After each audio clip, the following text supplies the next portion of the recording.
So sa paglilinis ng CVT mga kamerks, dapat nililinis natin yung pinaka crankshell natin. Then check na rin tayo ng ating oil seal sa may likod ng backplate. Kasi nandyan makikita kung may tagas talaga yung ating engine. Kaya importante din yan para hindi magbawas yung mismong oil sa ating makina. Then ito po pala ang ating degreaser sa mga nagtatanong kung ano daw ginagamit ko. So thank you so much sa mga nag-aabil ng degreaser along Valenzuela, sa mga nami-meet up ko. Then i-up na po natin yan online.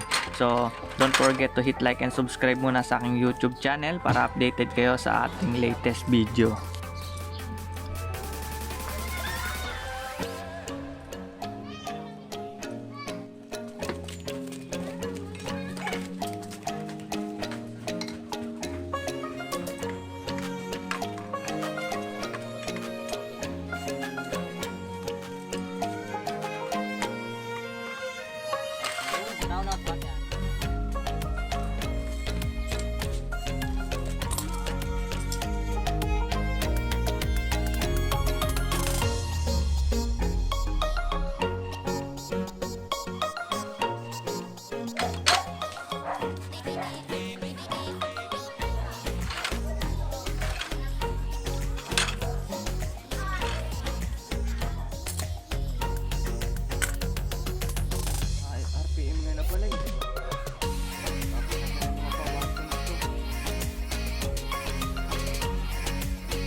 So mga kamerks, ito pala ang ating torque drive. So male at female yan. Kaya upon checking natin, makita nyo naman wala ng grasa. Kaya dapat yan, nire-repakan talaga yan kapag nagsi-Cvt cleaning tayo. Overall yan, tanggal, labas, pati loob, lagyan natin ng grasa para naman pag naglalaro na siya, medyo swabe na yung pinaka-play ng ating torque drive.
kick.